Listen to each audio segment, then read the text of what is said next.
ወደ ቻናላችን ተከታታዮች ከዚህ ቀጥሎ ድርቅና በሚል ርዕስ ያወጣነው ቪዲዮ የሚያሳየው የአንድን ኢትዮጵያዊ እህት ህይወት ሲሆን ይህች እህት ከዚህ በፊት በ2017-18 ላይ በመናፍቃን አዳራሽ ውስጥ ጌታ ከሰይጣን አድኖሻል ተብላ ለማስታወቂያነት መጠቀሚያ የሆነ ሲሆን the same እህት እንደገና በ2021 ይሄው መንፈስ ያ በጴንጤ በኩል በጌታ ኢየሱስ ክርስቶስ ወይም በመንፈስ ቅዱስ ምናምን ለቀቀ የተባለው መንፈስ እንደገና በ2021ም ተመልሶ እንደ ድብብቆሽ ድምጽ እንደሚያሰማትና የዚህ ነገር ቪክቲም እንደሆነች ስትናገር ማየት ይቻላል።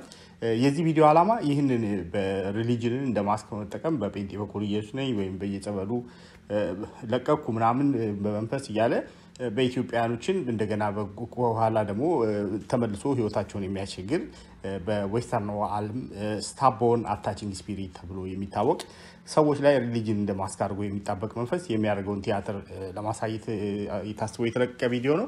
ከዚህም ጀርባ በክፍል 2 እንዲህ አይነት ስታቦን የሆነ ሪሊጂንን ቅዱስና ርኩስን ስም እንደ ቲያትር ገጸ ባህሪ የቀያየረ እየተጠቀመ ሰዎችን የሚያስቸግር መንፈስ እንዴት አድርጎ ማስወገድ ይቻላል የሚለውን ቪዲዮ አያይዘን ለቀናል። ተመልከቱት።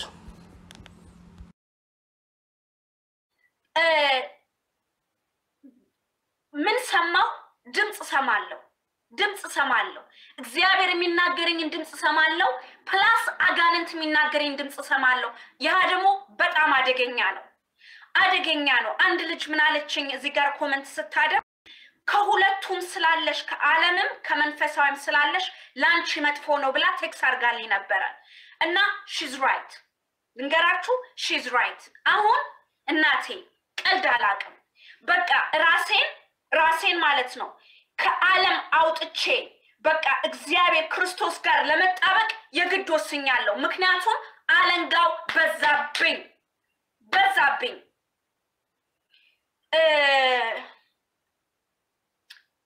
የዛሬ ስንት አመት እንደሆነ አላቅም የሆነ ለ3 ቀን ጾም ጸሎት ይዤ በቤቴ ውስጥ ማለት ነው አሳልፍ ነበር እና በሁለተኛው ቀን ላይ አስታውሳለሁ ተነስቼ ጧት ጥርሴን ስቦርሽ የሆነ ድምጽ ሰማ ነበር። አንቺ እኮ ይለኛል አንቺ እኮ በቤተሰብ የተጠላሽ ነሽ፣ ያልተፈለግሽ ሴት ነሽ፣ የምትወደጂ ሴት አይደለሽም፣ ራስሽን ግደይ አጥፊ የሚለኝ ድምጽ እናንተ እንደምታውቁት ጥርሴን እየፋቅ እሰማለሁ በመስታወት ራሴን እያየው። ምን ልታረጋት ነው? አሁን የማስን ተናገር። ምን ልታረጋት ነው? አንደበቷን ክፈት። ምን ልታረጋት ነው? ልትገላት። ህይወቷን ምን አድርጋል? ምን አድርጋል? እያንዳንዷን ነገር እንድትናገር አሁን አዛለሁ። ትዳሯን የበተነው ማን ነው?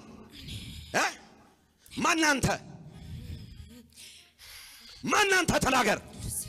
ሉሲፈር ይወላችሁ ዛሬ ዘንዶና አውሬውን ላዋረደው ነው የመጣሁት። እስቲ አንድ ሰው ጮህ ኢየሱስ ይበል። እስቲ ኢየሱስ። ሉሲፈር ነህ? ቁጭ በሉ። ሉሲፈር ነህ? ምን አድርጋል? ህይወቷን በተንኳት። እሺ በመድረ በዳ ሳርና ቅጠል ያበላው። እሺ ባዶ አስቀረው። እሺ እንባዋን ጠጣ። ሌላስ ምን አደረክ? ስንት ናችሁ በሷ ውስጥ ያላችሁ አጋንንቶች? ቁጥራችሁ ስንት ነው? 7000 እሷን ምን ለማድረግ ነው የምትፈልጉት? እናሰራት። ምንድነው የምታሰሯት? የእናንተን ስራ እናስጠነቁላታለን። እሺ እጅ ታያለች። እሺ ካርታ ታያለች። እሺ ለኛ ካልሰራች ገንዘብ እንደማታገኝ ነገርኳት።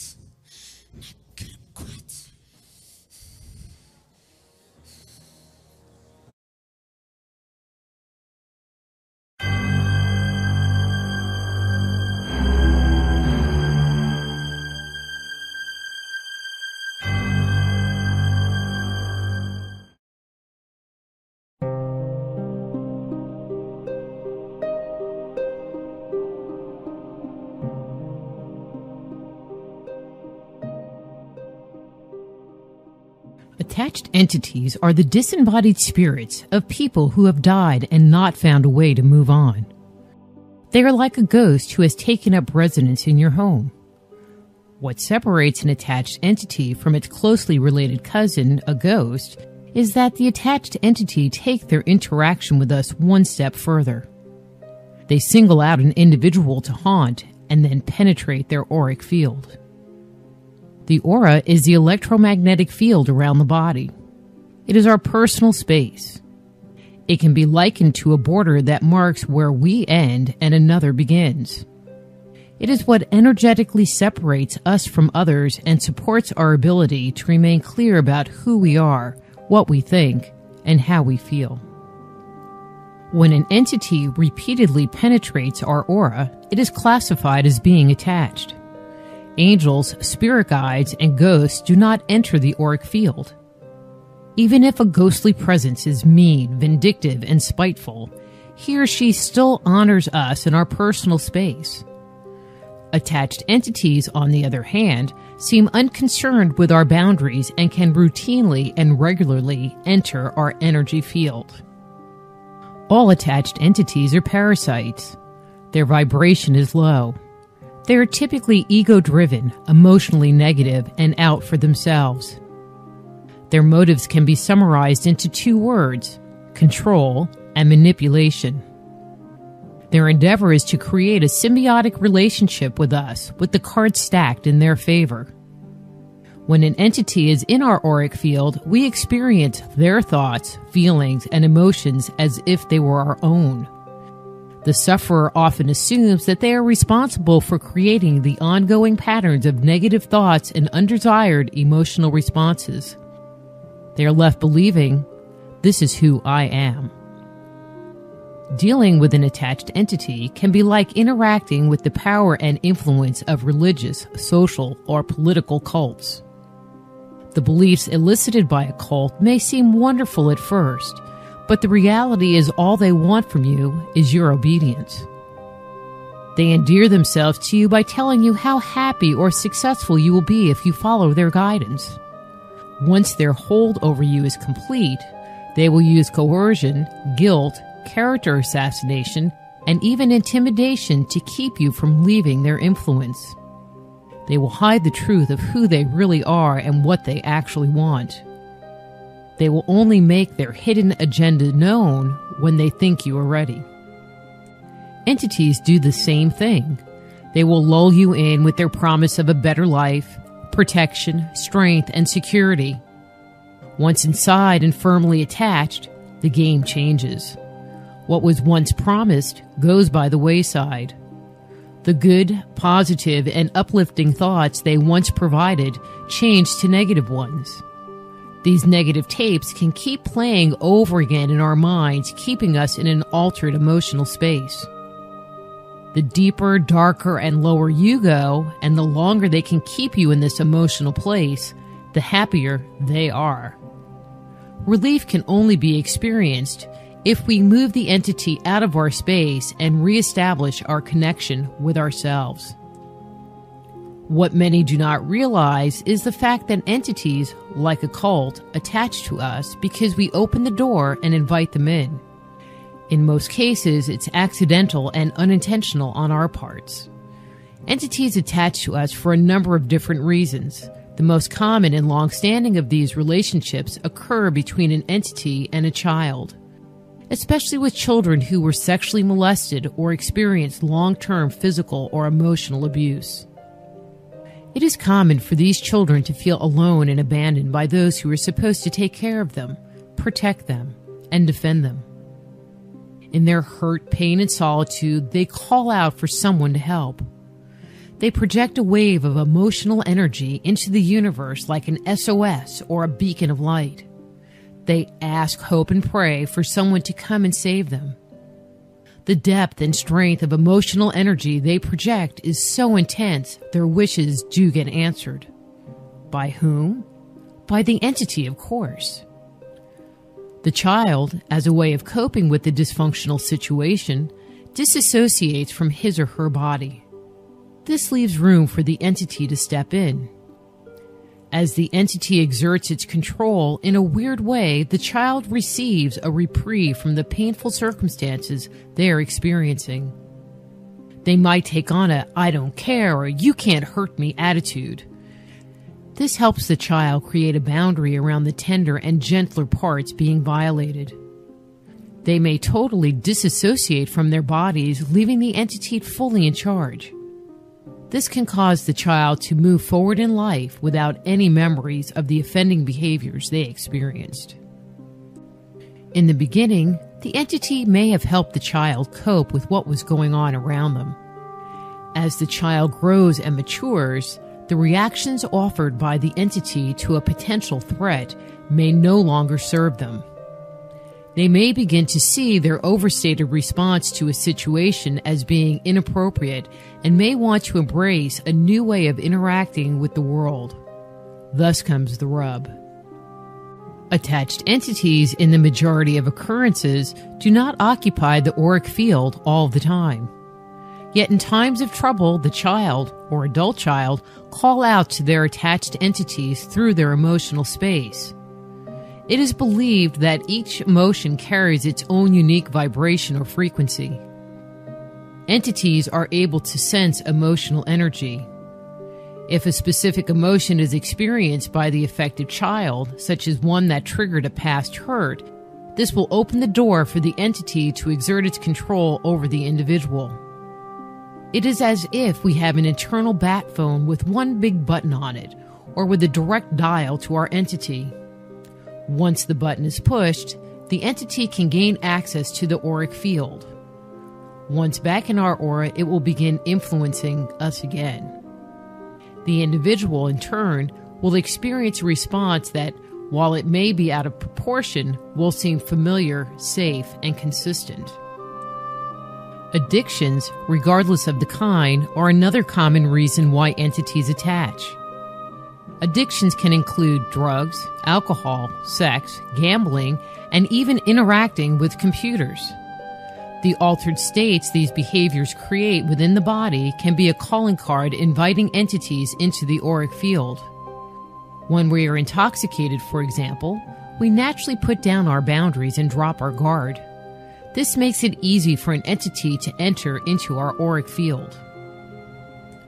These entities often want to live vicariously through us. They are looking for one more drink, one more high, or another encounter. We often hear stories of people with drastic personality changes when they are under the influence. When an entity is involved, a nice, clean-cut, calm, and humble man may be instantly transformed into something unrecognizable, a veritable Jekyll and Hyde. Some individuals after a binge report they just weren't themselves and end up regretting their inappropriate actions. Others have no recollection of what they did or where they were while under an entity's influence. Once the drugs or alcohol wear off, it is difficult for the entity to enter their aura. It is in the entity's best interest to keep them addicted.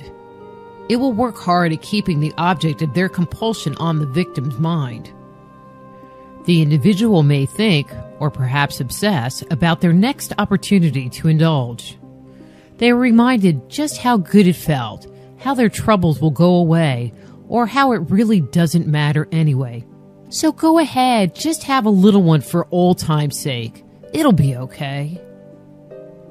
Another way in which an entity can attach is through tools of divination. It is only in recent years that occult principles have been made available to the general public. Formerly, those who explored its secrets were highly trained in their concept and use. Warnings and precautions have always surrounded its use, and for a good reason. When dabbling with these seemingly benign tools, techniques, and methodologies, a door can be opened, a welcome mat can be put out, and a sign can be posted inviting an entity into our personal space. Ouija boards, for example, fall into this category. Calling spirits to you is the sole purpose of the Ouija board. Popularized in the mid-19th century, Ouija boards are said to allow the user to receive messages from the other side. Strong warnings exist regarding the use of a Ouija board, yet individuals still play with them hoping to receive divine guidance from the spirit world. If done without precaution, you never know what might arrive.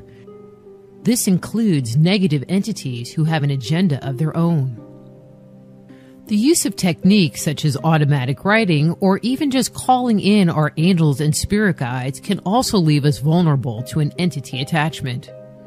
It has become popular for people to ask their guides and angels for support and guidance.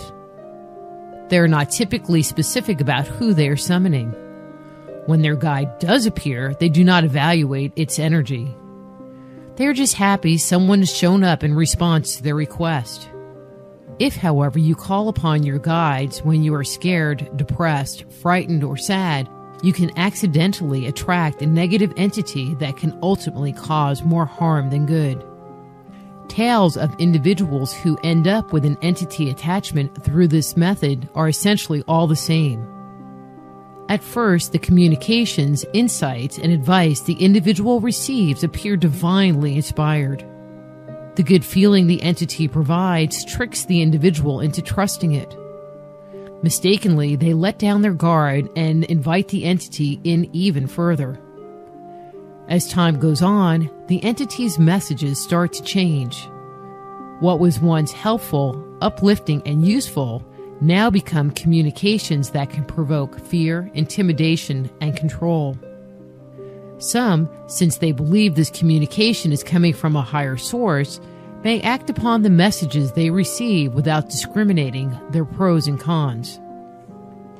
Entity attachment is a very real phenomenon.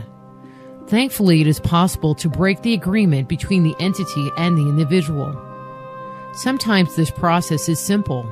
At other times, the entity is so embedded into our consciousness that removal, although not impossible, can be challenging. Freeing oneself from the grasp and control of an attached entity can be life-altering. It can open the door to a whole new outlook on life and help to create a future that in the past could only have been dreamed of.